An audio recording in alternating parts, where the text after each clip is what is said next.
아멘.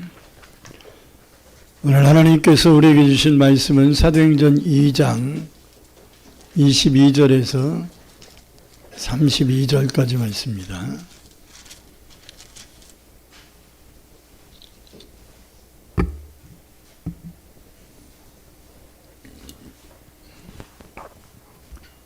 사도행전 2장 22절에서 32절까지 말씀입니다.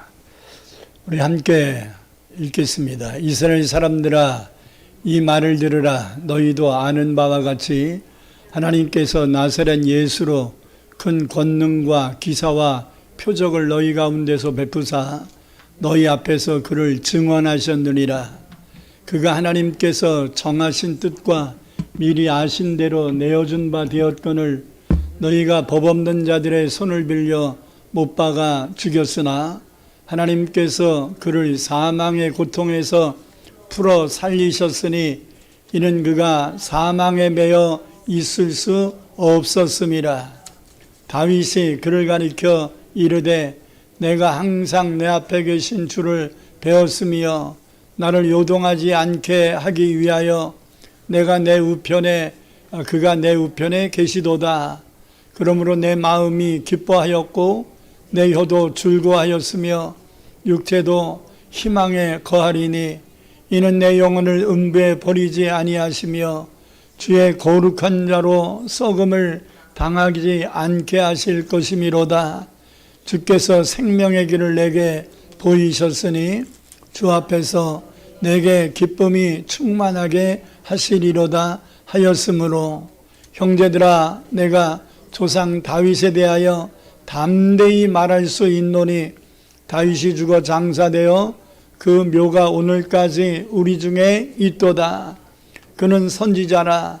하나님이 이미 맹세하사 그 자손 중에서 한 사람을 그 위에 앉게 하시리라 하심을 알고 미리 본고로 그리스도의 부활을 말하되 그가 음부에 버림이 되지 않고 그의 육신이 썩음을 당하지 아니하시리라 하더니 이 예수를 하나님이 살리신지라 우리가 다 이 일의 증인이로다. 아멘. 사랑의 주님, 오늘은 2026년에 맞이하는 부활 감사주일입니다. 예수님의 부활은 우리에게 참된 소망이요 기쁨이요 궁극적인 복음의 기초인 것이고 가장 중요한 진리인 것이오매 성탄절이나 그 외의 절기보다 이 부활감사주일 절기가 가장 귀하고 가장 영광스럽고 가장 감사가 넘치는 이 절기의 예배가 되어야 되겠습니다. 하나님, 오늘 이 예배가 하나님께 감사와 찬양과 영광이 온전히 돌려지는 아름답고 축제된 예배가 되게 하옵소서. 여러 가지 사정과 연약함으로 나오지 못한 성도들 일일이 기억하여 주시고 어느 초소에 있든지 주님이 인도하여 주시옵소서. 비대면으로 혹여나 예배드리는 자들이 있다면 하나님, 주님께서 은총을 더하여 주셔서 주의 말씀의 생명력이 저들에게도 덧입혀 지게 하여 주옵소서. 예수님의 이름으로 간절히 기도드립니다. 아멘. 오늘은 예수님이 우리를 위하여 십자가를 지신 후 제3일에 다시 살아나신 날을 기념하는 부활 감사 주일입니다. 그래서 이제 가운의 스토리 하얀색으로 바뀌었지요. 하얀색은 부활을 상징하는 것입니다.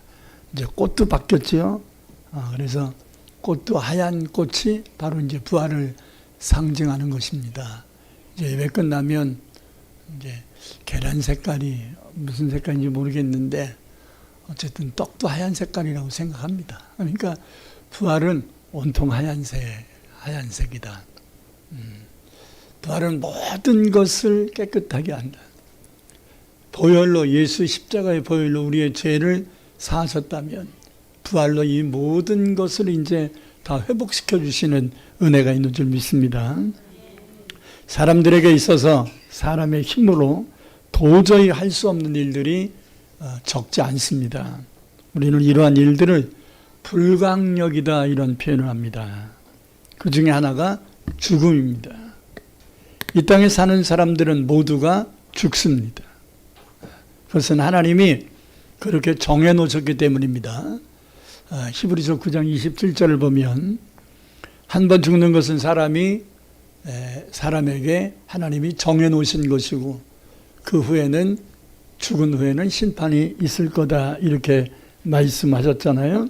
인간의 죽음은 자기가 결정하는 게 아닙니다. 영혼을 주신 하나님이 불러가시면 그게 죽음입니다. 아멘. 그러므로 자살은 하나님의 뜻을 거역하는 범죄에 해당되는 것입니다. 자살한다고 지옥을 가는 건 아니에요. 자살 자체가 우리를 지옥으로 이끌진 않지만 자살하는 것 자체는 인간이 하나님 앞에 범하는 가장 큰 죄 가운데 하나입니다. 왜? 생명은 내 마음대로 되는 게 아니에요. 설사 또 우리가 자살한다 할지라도 하나님이 생명을 걷어가지 않으면 고통만 겪지 죽지 않습니다. 자살한다 할지라도 하나님이 그 영혼을 쓸데없다 여기시든지 그 영혼을 그렇게 힘들면 힘드니까 자살하려고 그러는 거 아니겠어요? 그렇게 힘들면 올라오라라고 하시든지 아니면 버리셨든지 예수 안 믿는 사람들이 자살해서 죽는다면 하나님이 그 영혼을 내치신 건 아니겠어요? 왜? 죽음은 곧 지옥이니까. 그죠? 예수 안 믿는 사람들이 자살을 해서 하나님이 그 자살을 받아주셨다면 그는 지옥 갈 거 아니겠어요? 그렇기 때문에 하나님이 버리신 것이라고 봐야 되는 것이고 예수를 믿은 사람이 자살을 했다면 믿음을 가졌기 때문에 천국 갈 거 아니겠습니까? 근데 왜 자살을 하나님이 허용하셨겠어요? 우리보다 더 불쌍하게 생각해서 그런 거예요. 그렇게 내가 너에게 준 사명도 감당하지 못하고 그렇게 세상살이가 그렇게 힘드냐? 그걸 올라와라 할 거 아니겠어요? 요나가 바다에 빠져 죽는다고 해서 죽었냔 말이죠.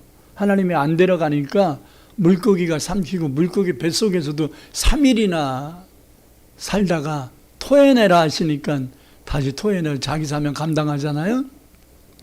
괜히 생고생하지 말고 어차피 우리가 감당해야 될 사명이라면 죽을 힘을 다해서 우리가 사명을 감당해야 될 줄 믿습니다. 에스겔은 이렇게 말합니다. 아무리 죽고 싶은 마음, 아무리 죽고 싶은 환경에 빠졌다 할지라도 죽지 말고 살라. 아멘. 죽지 말고 살아야 합니다. 어떻게든지 죽을 것 같았는데 하나님이 나를 살리셨다면 왜 살리셨는지를 알고 바르게 살아가야 될 줄 믿습니다. 누가복음 12장 20절에서 하나님은 어리석은 부자에게 이렇게 말씀합니다. 같이 읽겠습니다. 하나님은 이르시되 어리석은 자여 오늘 밤에 내 영혼을 어떻게 한다고요? 도로 찾는, 주신 분이 하나님이니까 도로 찾겠다. 가치가 없는 삶을 살면 하나님이 그 영혼을 도로 찾아 데려가시겠다 이렇게 말합니다. 그러면 네가 그렇게 열심히 준비한 물질이나 뭐 세상의 명예나 권세나 이런 모든 것들이 누구 것이 되겠느냐? 내가 너의 영혼을 데려간다면 네 영혼이 없는 네 육신이 무엇을 할 수 있겠냐? 라고 반문하고 계시는 것이죠. 영혼을 도로 찾겠다 이 말은 우리에게 생명을 주신 분이 하나님이라는 것을 분명하게 선을 긋고 있는 것입니다.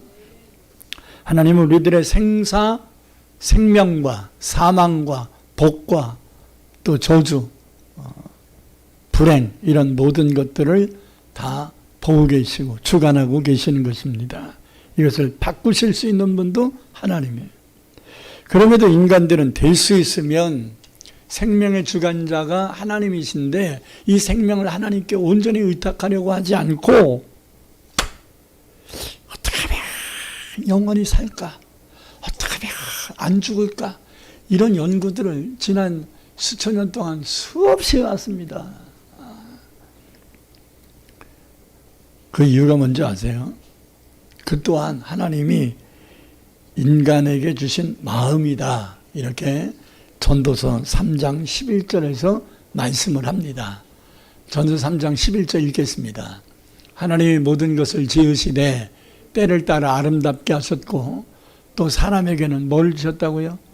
영원히 사는 것을 사모하는, 갈구하는 마음을 주셨느니라. 뭘 주셨다고요? 죽지 않고 영원히 살고 싶은 마음을 주셨다. 이게 이제 인간의 본성 속에 들어있는 심리 중에 하나예요.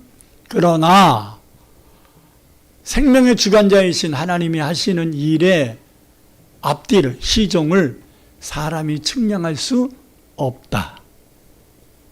언제까지 살지, 언제 죽을지 우리가 예측할 수 없다. 하나님의 때가 되면 가야 된다.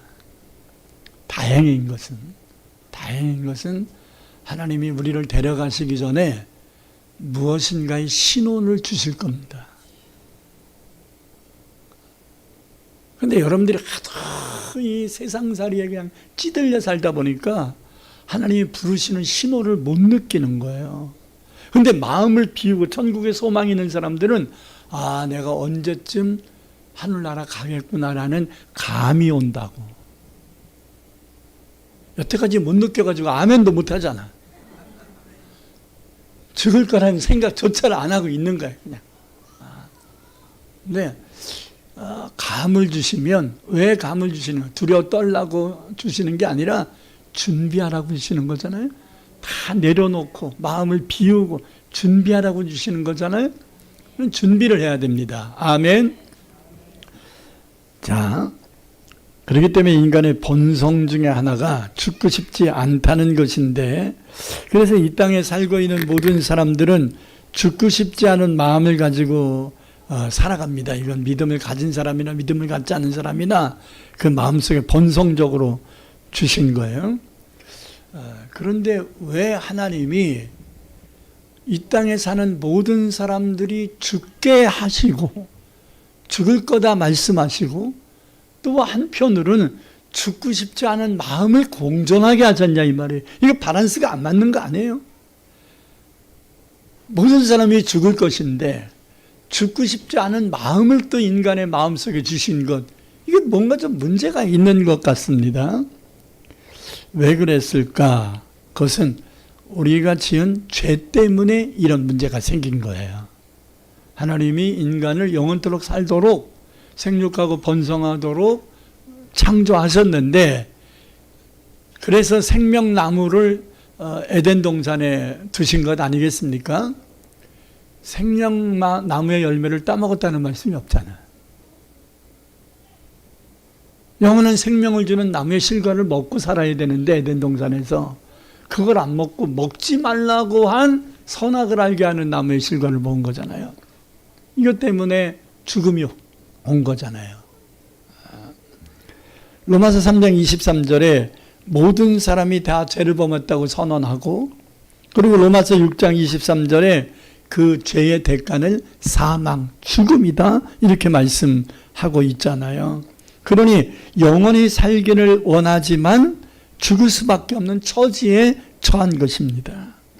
인간을 창조하시고 사랑하신 하나님께서 인간들이 안고 있는 한계점인 이 죽음에서 벗어나서 원래 인간을 창조한 의도대로 영생함을 얻게 하시기를 원하셨습니다. 그래서 독생자이신 예수 그리스도를 이 땅에 보내주신 것입니다. 예수님이 이 땅에 오신 목적은 분명합니다.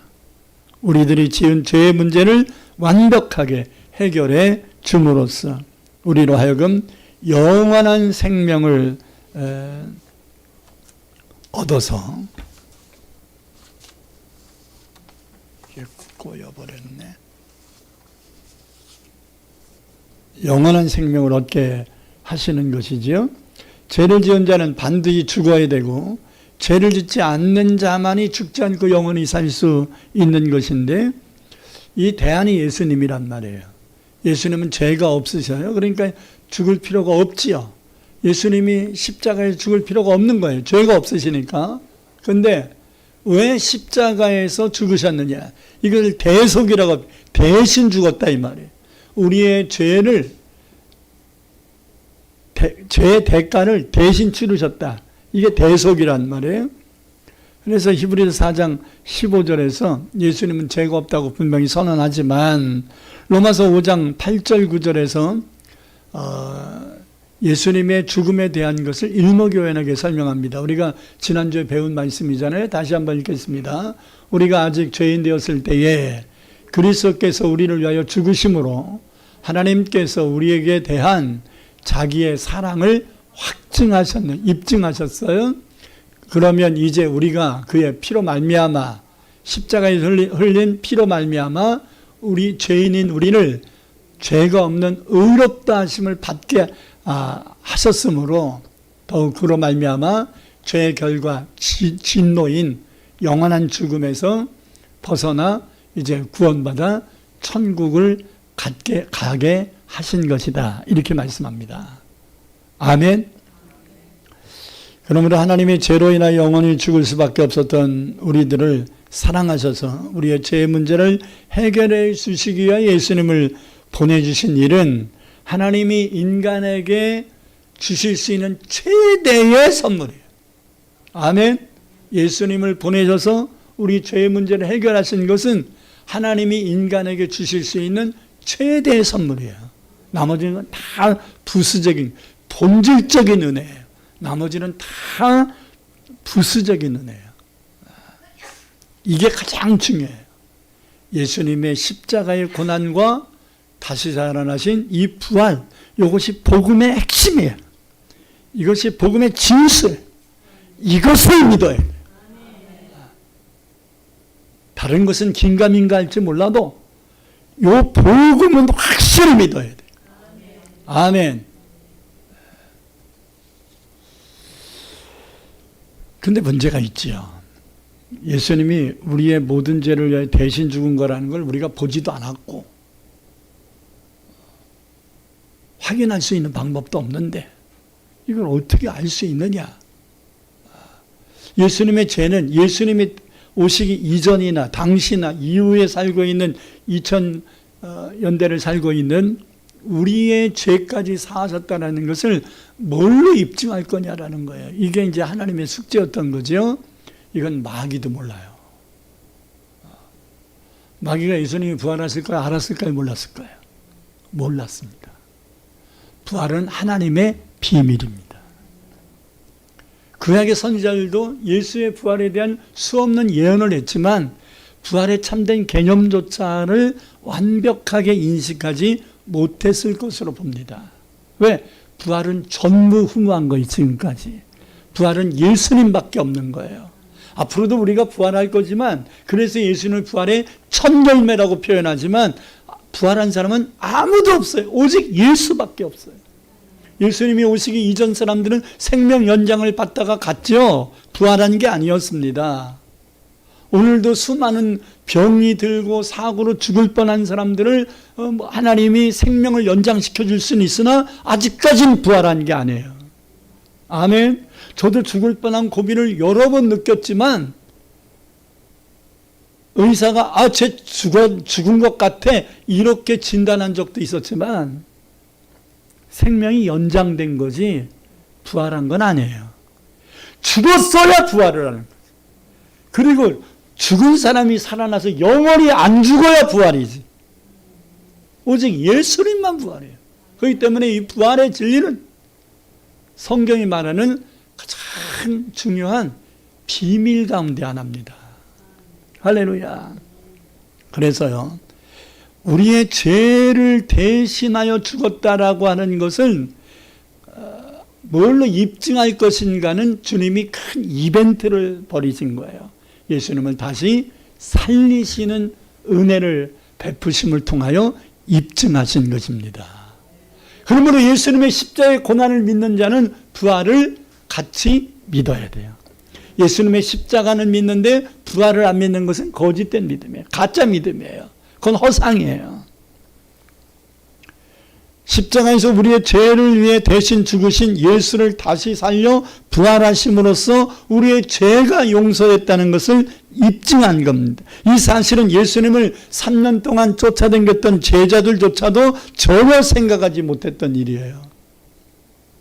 예수님이 수없이 이 말씀을 해 주셨는데도 불구하고 안 믿었어요. 머릿속에 마음속에 담고 있지도 않았어요. 이들은 예수님의 부활을 직접 목격해서 간증하고 있는 막달라 마리아의 말도 믿지 못했다고 성경은 말합니다. 그만큼 부활은 대단한 거예요. 쉽게 믿을 수 있는 게 아니에요. 여러분이 아직까지 예수님이 진짜 부활해서 그거 잘 못 믿겠는데 믿음이 아직 생기지 못하는 것, 이것을 이상하게 여기지 말고 어떤 면에서 그게 당연할 수 있어요. 부활을 쉽게 믿을 수 없는 거예요. 근데 여러분들이 예수님이 부활하셨다는 것을 의심 없이 믿는다는 것은 하나님이 그 믿음을 주셨기 때문입니다. 봤어요? 못 봤잖아요. 예수님이 나 부활했다 이렇게 말씀하셨어요?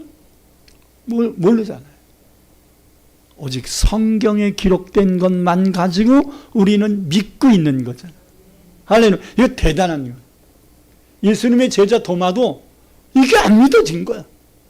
아니 베드로도 봤대지, 막달라 마리아도 봤대지, 안드레도 봤대지, 뭐 빌립도 봤대지, 요한도 봤대지, 다 봤대는데 자기만 못 봤어. 그러면 다 봤는데 자기만 못 봤으면 아쉬워야 될까요? 나도 그 자리에 있었으면 얼마나 좋았을까? 이래야 되지. 아이고 니네들 봤다고 해도 안 돼. 나는 못 믿겠어. 내가 손가락으로 예수님의 못자국을 넣어보고 손으로 예수님의 창자국을 집어넣어 봐야 믿겠어. 아주 현실주의적이고 아주 의심의 아주 꼭대기를 달리고 있는 이 마가조차도 부활을 믿는 거죠. 믿게 된 겁니다. 부활의 예수님이 말씀해, 네 손가락으로 내 못자국에 넣어보고 네 손으로 내 창자국을 넣어보고 믿음이 없는 자가 되지 말고 믿는 자가 되라. 그러나 도마야, 너는 보고서 믿느냐? 보지 못하고 믿는 자가 더 복되도다. 여러분들이 예수님이 부활하신 것을 현장적으로 목격을 못했는데도 이 부활을 믿는다는 것은 최소한 예수님의 제자들보다도 더 복받은 자라고 성경은 분명히 말합니다. 예수님이 부활하신 것을 믿으면 아멘. 그러면 여러분들은 예수님의 제자들보다도 더 복을 받은 자예요. 안 믿어지죠?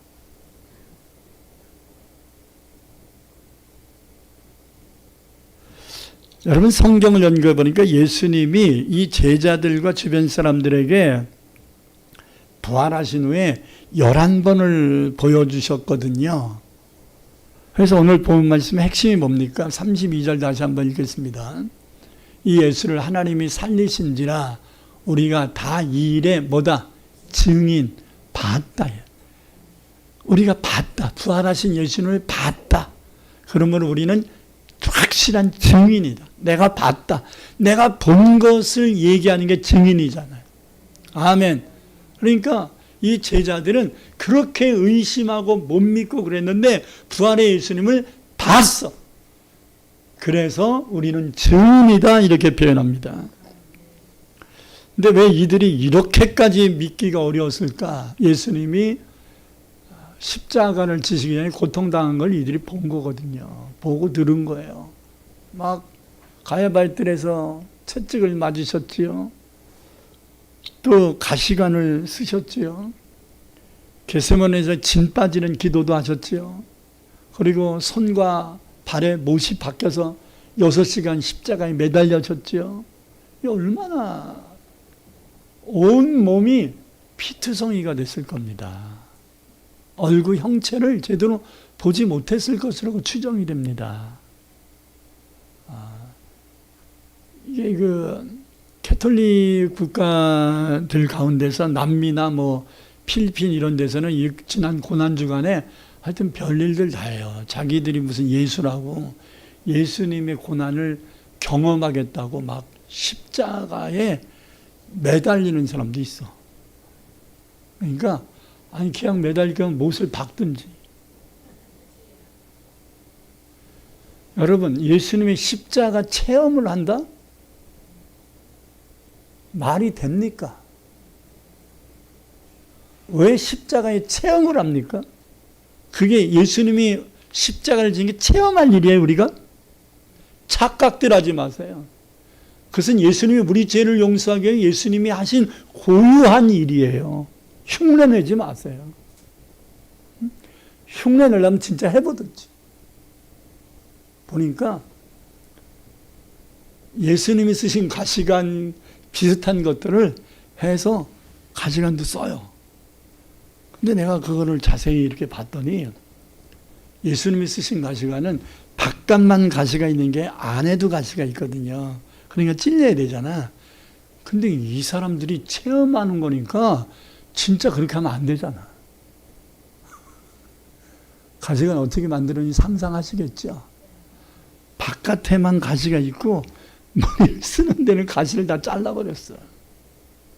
그러니까 들어가지. 가시로 엮은 관을 쓰면 들어가, 안 들어가? 안 들어가고 긁히면서 찢어지면서 해야 되잖아. 그렇게 하면 지들이 아프니까 안 하는 거지. 응?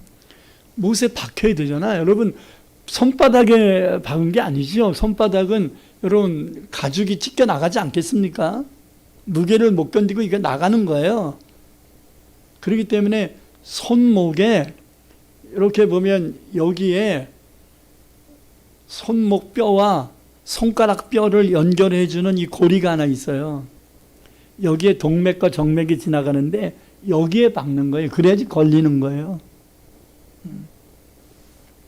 여기에 박았다면 무게를 못 이기고 이게 찢어져 나가고 떨어질 거예요. 그렇기 때문에 뼈와 뼈 사이에 못을 박는 거예요. 못 박는 것 자체가 죽음이에요. 흉내낼 수 없어요. 그건 죽는 거예요. 여러분, 우리는 그냥 아리마대 요셉이 십자가에 매달려 돌아가신 예수님을 내려가지고서 그냥 빨리 장례 치렀다. 그거 쉬운 일 아닙니다. 모세혈관 찢어진 게 아니잖아요. 동맥과 정맥이 파열된 거잖아요. 그러면 피가 얼마나 흘렸겠어요. 그리고 그 박힌 못에 응고되지 않았겠습니까?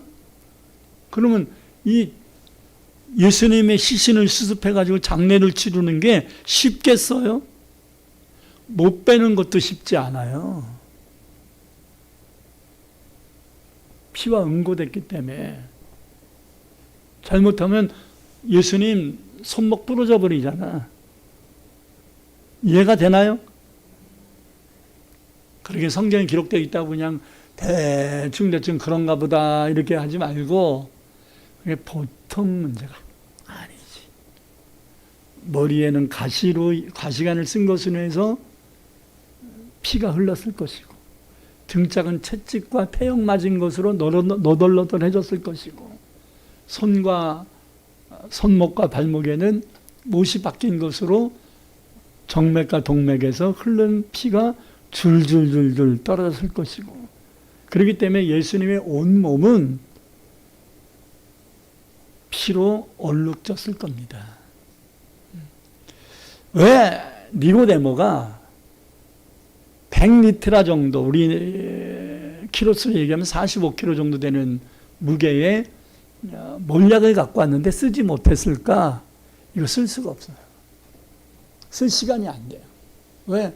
십자가에 매달린 예수님을 떼어내서 그 흘리신 피를 알코올 같은 솜으로 닦아내고 이런 것만 해도 수십 분 걸리지 않았겠어요? 그래서 그걸 세마포로 돌돌 매다 보니까 시간 다 지난 거야. 6시가 지나면 유월절이기 때문에 유월절에는 시체를 만지면 안 돼.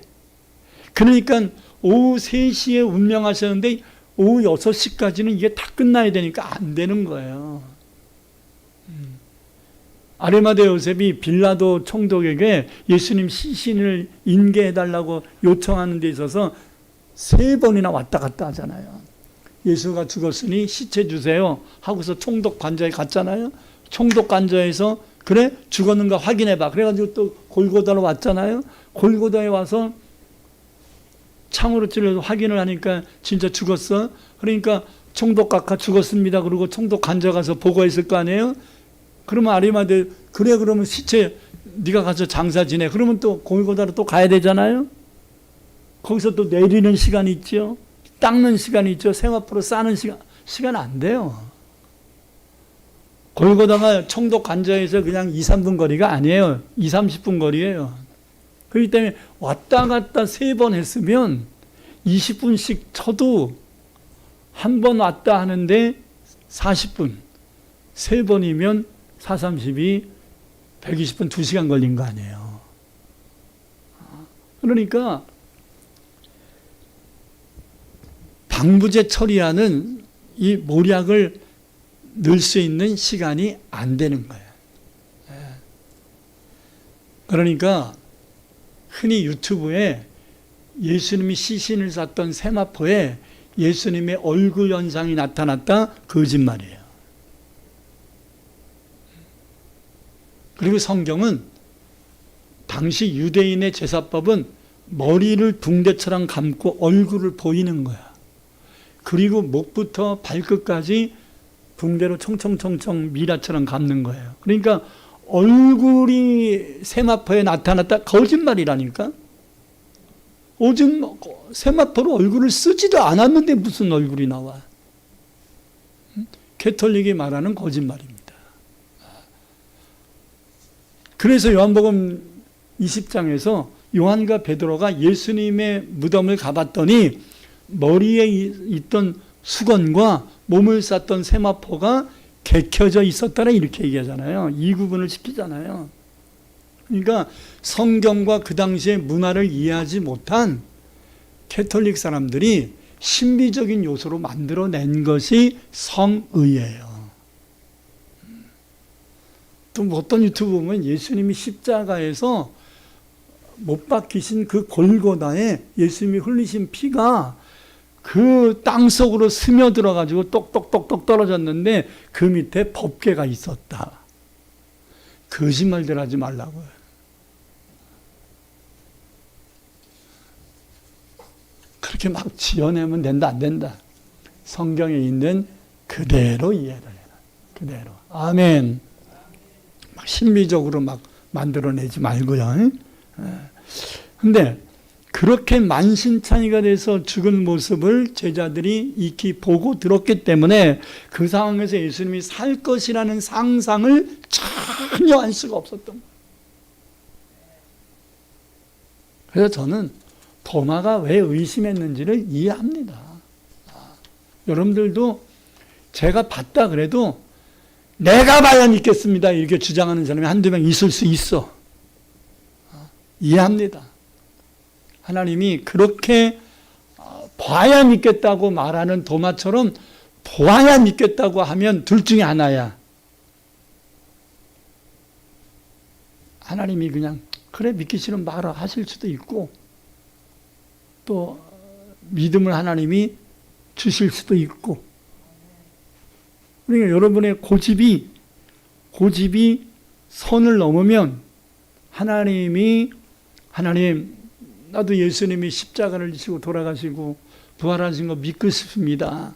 이렇게 간절함을 갖고 믿으려고 해야 하나님 믿음 주시는 거지. 에이 난 그까짓 거 안 믿어. 그거 안 믿으면 지옥 가는데? 그럼 하나님이 네 맘대로 해 그러면 될 거 아니야. 네 맘대로 해. 여러분 이걸 믿어야 천국을 갑니다. 아멘. 근데요 그렇게 못 믿었던 도마를 빌었던 예수님의 제자들이 예수님의 부활을 위하여 생명을 바치잖아. 이거 전하는 증인 되려고 생명 바치잖아. 예수님 부활하시기 전에는 그냥 도망가고 숨어 있잖아요. 근데 예수님이 부활하신 것을 하나하나 목격하기 시작하면서 이들이 이제 믿음을 갖기 시작하면서 이제 예수의 부활을 증거하기 위하여 이들이 채찍에 맞고 옥에 가지고 죽기까지 하잖아. 이들은 진짜 증인이라고 생각한 겁니다. 아멘. 우선 제가 예수님의 부활을 전하다가 제자들이 어떻게 죽었는가 순교했는가를 조사봤더니 우선 베드로는 로마에서 부활의 복음을 전하다가 십자가에 못 박아 죽었는데 나는 예수님처럼 죽을 수 없다, 흉내낼 수 없다 해서 십자가를 거꾸로 뒤집어 가지고 십자가 형틀에 순교를 당했는데 땅에 십자가를 박을 때 그 틀을 뒤집어 박았어요. 그러니까 머리가 위에 있어야 되는데 머리가 밑에 있어요. 그래서 거꾸로 십자가에 달려 순교했음을 전해집니다. 요한의 형제요 세베대의 아들이었던 야고보는 사도행전 12장 1절 보니까 당시에 유대 왕이었던 헤롯에게 칼에 맞아 순교합니다. 마태복음을 비롯한 마태도 아프리카 에티오피아에 가서 복음을 전하다가 칼에 맞아 순교합니다. 바돌로메는 아르메니아에 가서 복음 전하다가 가죽을 찢겨 죽습니다. 안드레는 그리스에서 선교하다가 X형 십자가에 달려서 순교합니다. 도마는 더 멀리 있는 인도로 가서 복음을 전하다가 창에 찔려 죽었고요. 빌립은 트루메니아, 즉 터키죠. 터키의 히에라폴리스에서 복음을 전하다가 죽었고, 다데오는 메소포타미아, 오늘날의 이라크에서 복음을 전하다가 활에 맞아 순교했고요.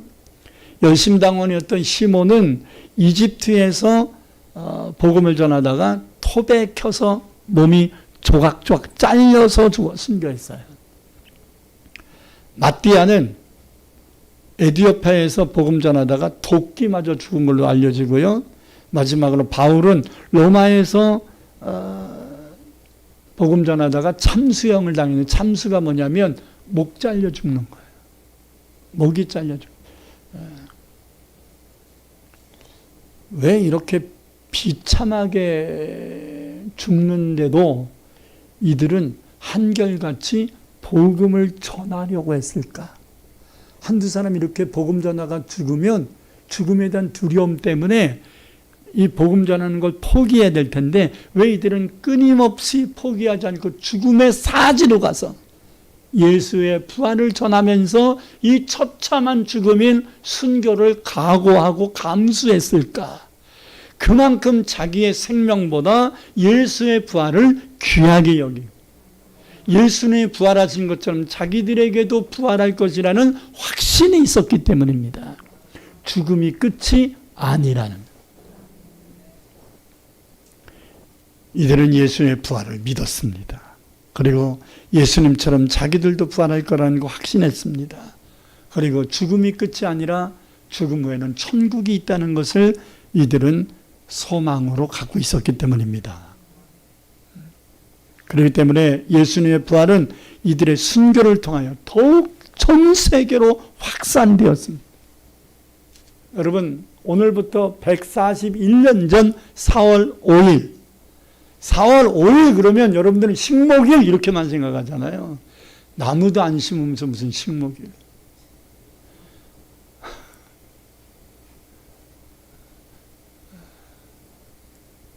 어저께 성도들이 교회를 굉장히 아름답게 단장을 했는데, 오늘 식목일을 위하여 한 게 아닙니다. 오늘 4월 5일 부활주일을 준비하기 위해서 한 겁니다. 할렐루야. 제가 원래는 교회 입구에 빈 화분들이 그냥 좀 지저분한 것 같아갖고 거기다가 풀잔디, 그 꽃잔디를 좀 심어야 되겠다 해서 16개를 조그만 걸 사왔거든요.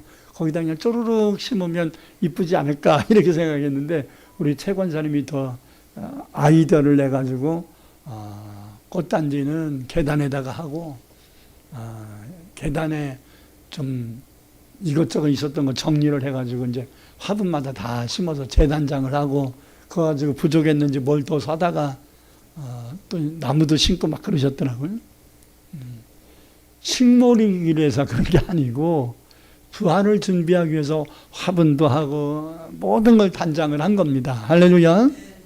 근데요, 4월 5일은요 진짜 우리나라 역사에 굉장히 중요한 날이에요. 여러분, 141년 전 4월 5일 날, 그날도 부활절 아침이었습니다. 이때 인천 제물포항에 언더우드와 아벤젤러 선교사 부부가 입항을 했습니다. 그래서 이 나라의 복음이 그때부터 확산이 된 거예요. 물론 그 전에 토마스 선교사가 평양에 와서 참수를 당하는 죽임을 순교를 하기도 했습니다만은 그는 그냥 순교의 제물만 됐지 제대로 전도 하나 하지 못하고 순교만 했습니다.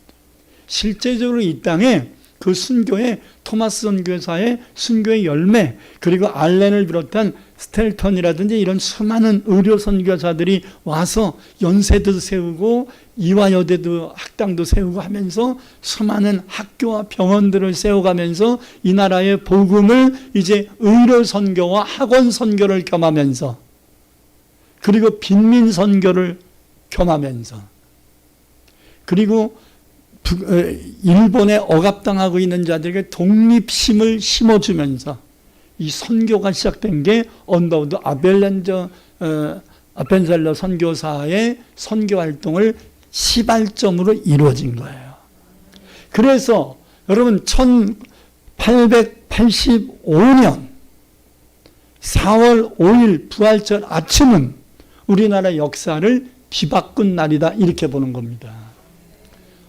오늘이 2026년 4월 5일 부활절이잖아. 참 기가 막히게 맞아떨어지는 날이에요.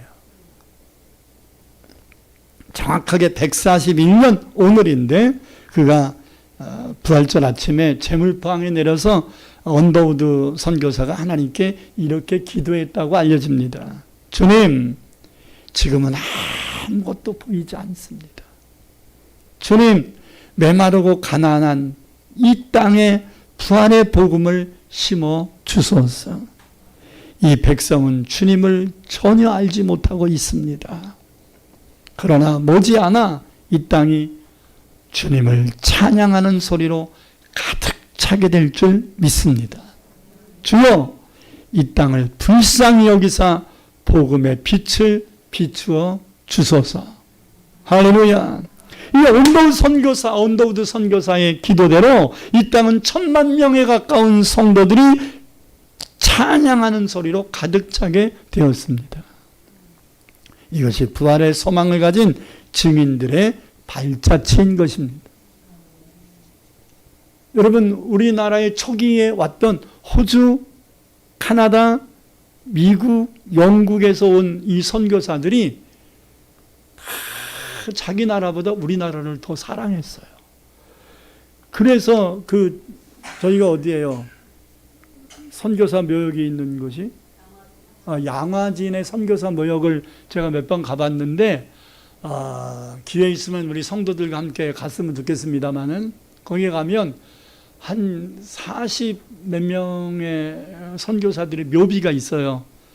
돌아가신 묘는 한 109종 이상 되는 것 같은데 묘비가 글씨가 써 있는 것들을 보는데 어떤 선교사는 24살에 처녀로 와서 죽었어. 선교하러 와서 1년 만에 병들어 죽었어. 근데도 그의 가슴에는 내가 이 땅에 썩어지는 미랄돼서 이 땅에 복음이 확산되기를 원한다라는 소원의 기도가 묘비에 되어 있고요. 나뿐 아니라 이 유언이 담겨져 있는 것들이 나뿐 아니라 내 자녀와 자손들도 이 땅에 미끄럼되기를 원한다고 기록한 사람들도 있더라고. 실제적으로요, 언더우드가 세운 연세대에 지금도 증손자가 이사예요. 언더우드 선교사의 증손자가 연세대학 이사야. 지금도 3, 4대째 이 나라의 선교사로 와 있다고. 아멘.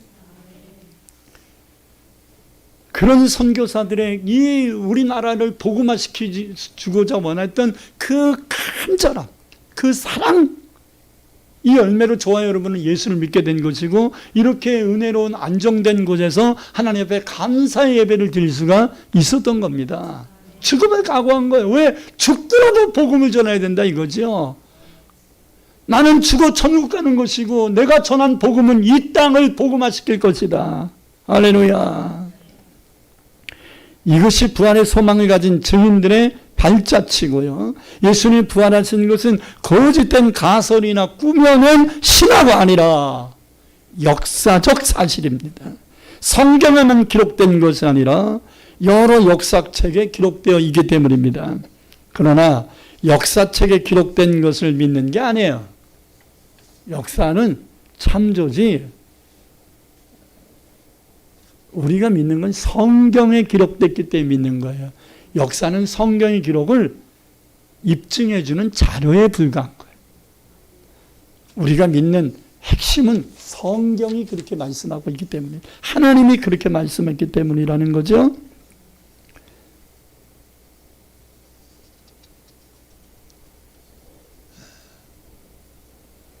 여러분, 이들은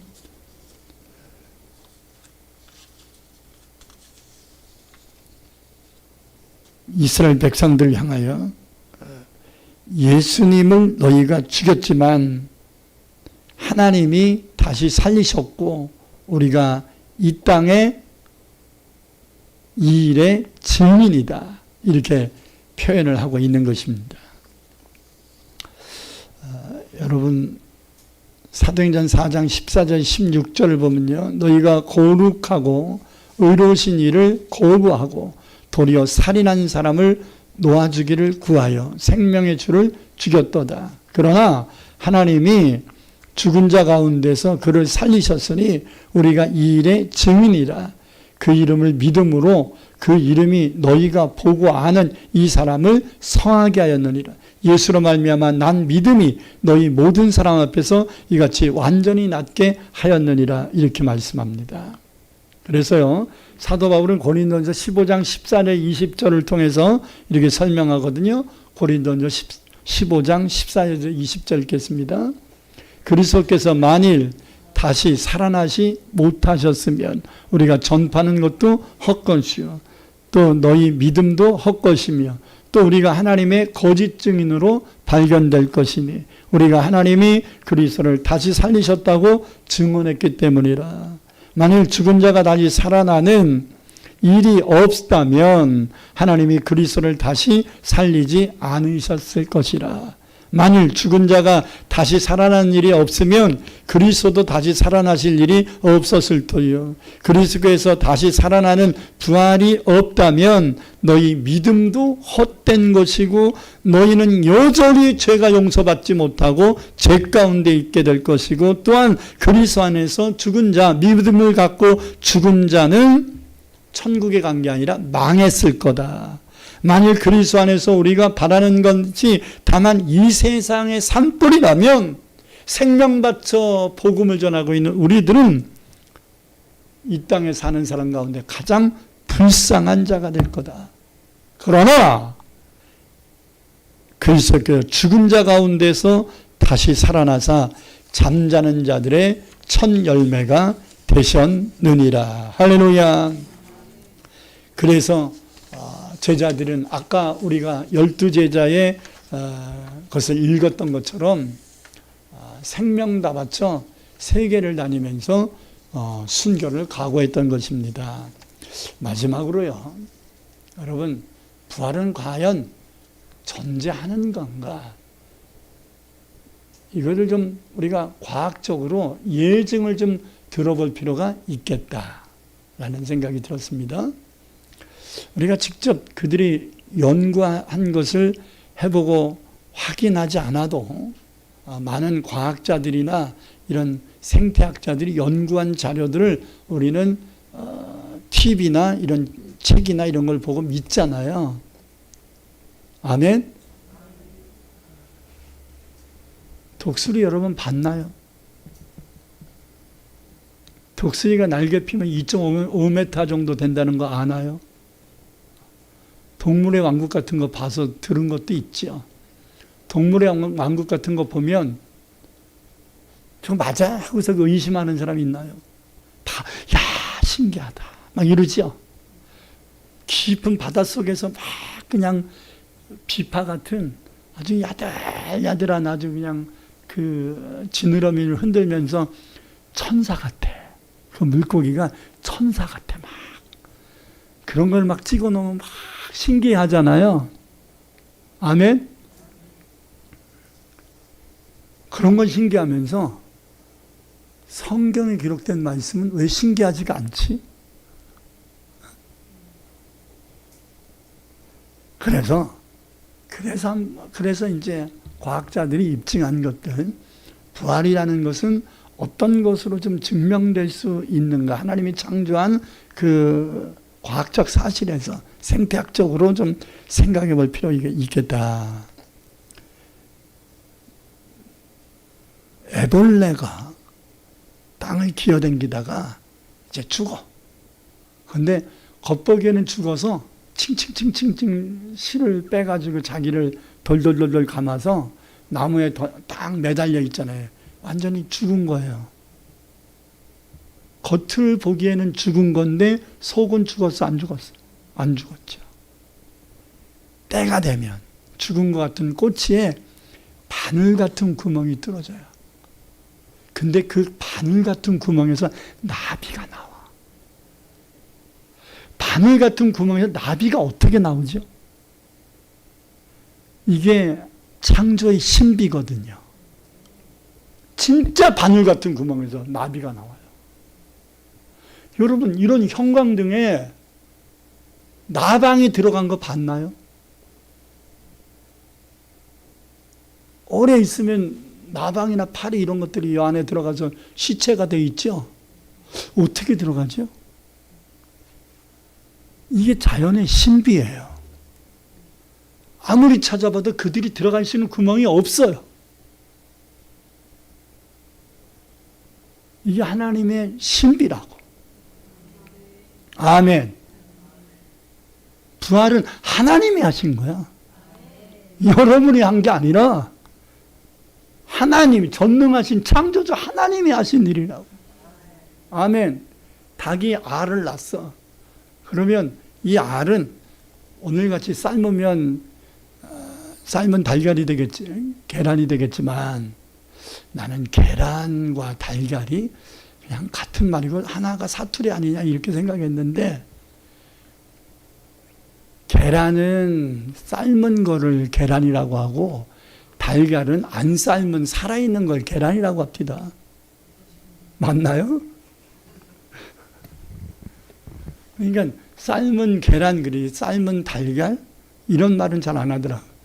어쨌든 간에 삶은 거 말고 살아있는 달걀이 그냥 놔두면 죽을 수도 있지만 엄마 닭의 품속에 21일 동안 보호를 받으면 깨고서 그 조그만 알에서 병아리가 나오잖아요. 자, 그 계란 안에, 달걀 안에 있었던 이 생명체는 자기가 살고 있는 세상이 계란이라는 공간이지요. 달걀이라는 공간이잖아요. 그게 다라고 생각할 거 아니에요. 근데 부활과 같은 새 생명으로 깨어나오면 수천만 배 넘는 이 세상을 활보하고 뛰어댕길 겁니다. 우리가 살고 있는 이 세상이 다가 아니라는 거예요. 주님이 이 육신을 벗어버리고 우리의 생명의 부활을 주신다면 우리가 살고 있는 이 조그만 공간을 비교할 수 없는, 영원한 끝도 볼 수 없는 이 천국에서 우리는 시공간을 초월한 부활의 생명의 삶을 살게 될 것입니다. 애벌레가 죽어 꽃이 된 것 같지만 나비가 되는 것처럼, 엄마 뱃속에서 나온 달걀이 그게 다인 것 같지만 때가 돼서 깨어나오면 더 넓은 공간으로 새 생명을 얻는 것처럼, 저와 여러분도 육신이 죽는 것으로 끝나는 것이 아니라 육신의 죽음이라는 껍데기를 벗겨나면 하나님이 영원한 생명을 주실 줄 믿습니다. 부활을 믿습니다. 그것을 예수님이 입증하신 것이고 그것을 제자들은 증거하고 있는 것이고 그것을 믿는 우리 또한 21세기를 살아가면서 아직도 이 부활을 믿지 못하고 있는 자들에게 증인된 삶을 살아야 합니다. 오늘 본문에서 베드로는 우리는 예수의 부활을 증거하는 증인이라고 확신 있게 전하는 모습을 우리도 재현해야 되지 않을까요? 지난 141년 전에 4월 5일 날 1885년 4월 5일 날 부활절 아침에 이 땅에 와서 이 어둠과 죄악과 그리고 우상숭배에 찌들려 있고 가난에 찌들려 있고 일본에 억압당해서 힘 하나 쓰지 못하고 있는 이 연약하고 보잘것없는 이 나라에 복음을 심어줌으로써 부활의 빛을 발하게 했던 선교사들처럼 우리들도 이 나라 틀렸어, 저 사람 틀렸어, 이렇게만 고정관념에 갇혀 있지 말고 우리가 얻은 이 부활의 생명을 누군가에게는 전해서 그들에게도 이 환경과 이 세상의 고정관념, 이 죄악의 틀을 벗어버리고 부활의 생명을 얻게 하는 증인된 삶을 살 수 있기를 축복합니다. 그것이 여러분의 가족들이 되기를 바라고, 그것이 여러분들의 형제들이 되기를 바라고, 그것이 이 지역 사람과 이 민족과 세계 열방이 될 수 있기를 축복합니다. 기도하겠습니다.